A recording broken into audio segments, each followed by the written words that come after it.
Here we are live at Laney College in Oakland, California, with Douglas baseball coach Chuey Duarte to my right, and from 520 Sports Tucson, who'll be joining me for the big broadcast at 2 o'clock this afternoon for Game 2 here of the Senior Little League Baseball Playoffs in Oakland, California, is Bill McCullough to my left.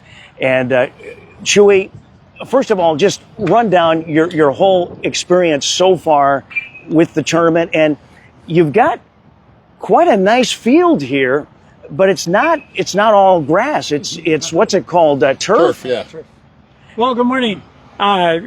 This is for some of the kids. They got a little opportunity to play on a turf field before during the play-in game in Flagstaff. But the field is just beautiful. No bad hops. The ball does get to you a little bit quicker. We've also realized that you got to slide a little bit earlier than what you're used to, because you could slide right off the base. But don't forget the carpet burns. Yeah. But it's a beautiful field, beautiful facility. It really is. It's a nice facility. Now, Game 1 against Hawaii, tough loss, 4-0, but you kept it close throughout most of the game. You were only down for 2 runs. 6 innings. Yeah. We only played 7, so we were in the ball game. Isidro did a great job on the mound. He kept us in the ball game. Gave up those 2 early runs. One hit that they got off of them early, and it resulted in that. But we're ready to play. The kids were. I'll give them a little bit. Not that we're making excuses, but we had been traveling. We had been on the road for 2 days straight. I think they got their legs under them, and we should expect something a lot different today. As an athlete, I know that the fatigue plays a part of it. I've had to take long road trips, and no matter how you look at it, especially kids at this age group, it is a factor. But now you're here. You're not dealing with 100-degree weather like in Arizona. It's high 60s, low 70s here. What a great day for baseball! And now that you've been rested, you've got your, like you said, your legs back under you. This should be, I would think, a much better effort by the kids. Right. I was proud of their effort, but I think we're going to be able to hit a lot better. We went and took some batting practice yesterday. We asked for them. The tournament hooked us up with a field with some cages. So a couple of the kids threw some side bullpens, and the kids, we got an hour's worth of hitting. So I think the boys are ready. Do you know much about the team you're facing today at 2 o'clock? It's Oregon, right? Yeah, Oregon from Prineville. Yeah. Don't know much. We try to get sometimes on the social media, but it's hard with it. So we just got to respect every team that we approach. I know they had a tough loss. We got to take them seriously. We're both in the same win or go home lose go home situation. So we're just ready. We're not taking anything for granted. We got to be ready for them. You throwing your ace today? Well, Isidro was on the mound. We have our ace 1A today with Rafa. We got our lefty on the mound. Both of them can just bring the ball. They're well. I wouldn't, it's who wants the game, the ball that day. So they're both 1 and 1A. They're solid pitchers, both of them, Rafa and Isidro. What they say in baseball, you can never have too much left-handed pitching. Right. We only have one, but you always wish you had another lefty arm. But we're ready. We're planning that we're going to play 6 games in the next 5 days. So we are going to be concerned with the pitch counts. If we're able to jump on the teams early, put some space in between us, we'll have other kids come and pitch, because we do have to think about that in such a short tournament. Now, Coach, let me ask you this as far as strategy is concerned. You are in the consolation bracket. As you said, it's win or go home. Does that kind of change the strategy? Are you going to be as aggressive as if you were playing still in the winner's bracket, or is it more playing safe? No, we have to be aggressive. We have to put the pressure on them. put bunts, put hit and runs, something that'll get their defense moving, find those holes, and we gotta be aggressive on defense. I mean, on offense, we gotta get some runs early on the board and try to put them down. Yeah, a lot of times small ball will get the job done because of the fact, as you mentioned, Coach, you're putting the defense on their heels, moving runners, making the defense go into covering bags, leaving holes open in the infield for you to slap a ball into the outfield at where they were, not where they are. Yeah, take advantage, first to third, score from second on base hits. They got to make the throws, so we have to be aggressive, and we've been playing like that in Nogales when we were there. We were aggressive, taking the extra bases. So we got to get back to our brand of baseball. And as far as pitch count, getting back to the pitch count, what is the limit on a pitch count? What does that mean? Explain that to a novice watching. Okay, the kids at this age, they're allowed to go 95 pitches. If they go the full 95 pitches, then they need 4 days of rest. So okay. So also, if we keep them under 30, there's no rest needed. If they go up to 45, 1 day's rest. 62 days rest, 75, 3 days rest. So we got to keep that in mind. Also, no kid can throw 3 days in a row. So we have to be cognizant of that. That as we move through the tournament, we got to have some pitching ready. Isidro is going to have 4 days rest.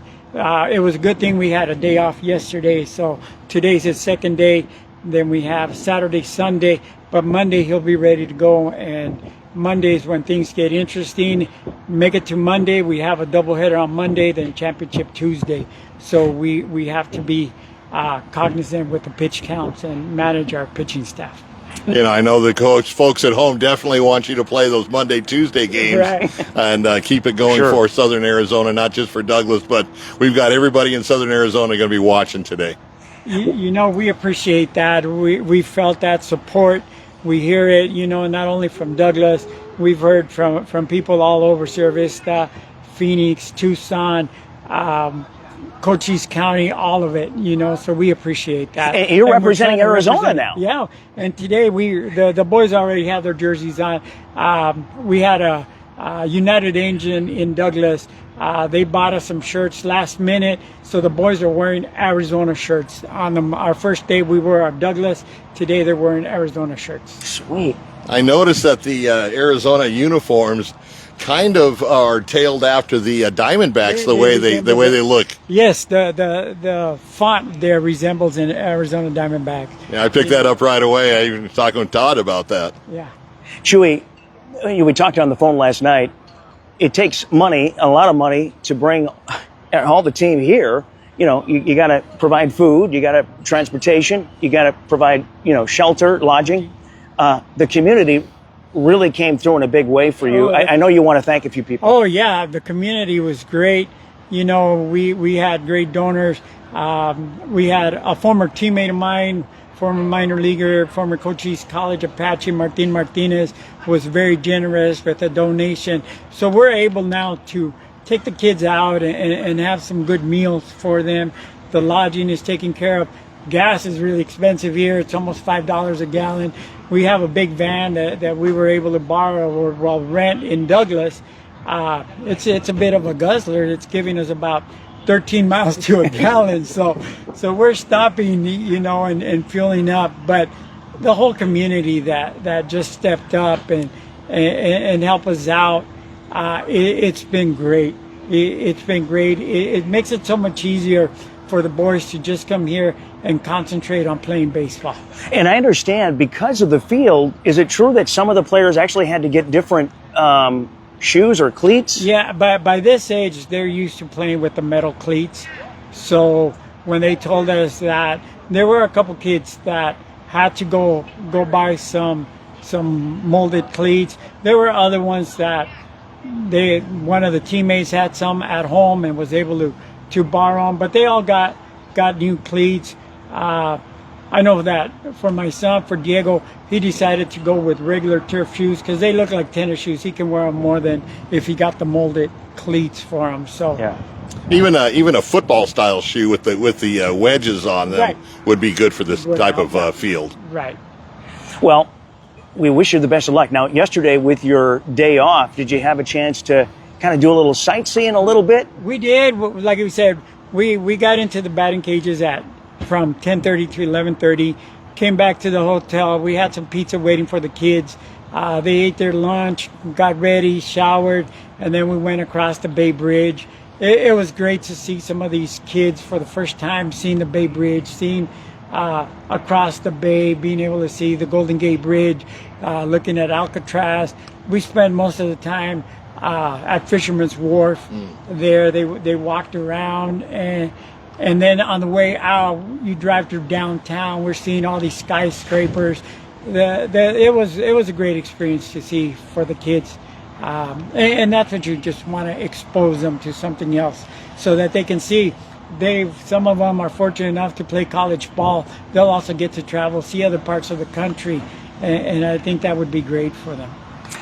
All right. You know, there is a lot of history, baseball history, up in this neck of the woods with the great Giant teams, the great A's teams. Yeah. I remember San Francisco Seals and Joe DiMaggio, and exactly. a lot of great. Or even the 1988 earthquake series with the A's. The kids, we were driving around, and I have a weird sense of humor, so they're going, oh, what would happen with this? And I go, well, imagine if there was an earthquake like there was in 1988 during the World Series. These kids are too young to have even been, I was watching it. Sometimes even the parents are too young. Yeah, sometimes some of the parents weren't even. So I remember them going off. I think it was ABC that back then would carry the World Series, and it just going off the air, and now we're shut it down for about a week or so, but well, Hopefully that doesn't happen during our broadcast. I think the only thing that'll be shaking our bats, just getting a lot of base hits too. There you go. Well, Coach, best of luck to your team today. You're feeling pretty good. The boys seem loose. Yeah.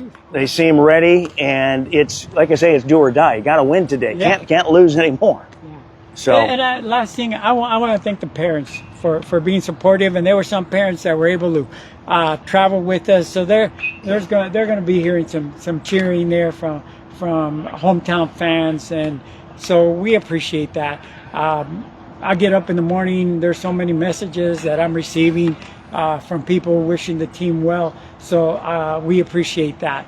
Thank you. I can tell you with the broadcast, we had a near record amount of people with the exception of one sports broadcast in the last couple of years, you guys were number 2. Wow. Literally hundreds and hundreds of people at one time tuning in between our YouTube channel and our Facebook page. So thank you. So breaking records even for us. Maybe today will be, the top record. Who knows? But yeah. So a lot of people are watching. Thank you. We got a lot of Tucson people watching from 520 Sports Talk too, so we got them ready for you. Tucson. That's Thank you, right. Tucson. It's all of Arizona pulling for you, Chuey. 2:00 game time against Oregon. We'll have the coverage here with Bill McCullough to my left from 520 Sports. I'm Todd Ryan. Looking forward to the broadcast. Coach, thank you so much. Thank you so much. You bet. All right. Thanks, Coach. Thank you.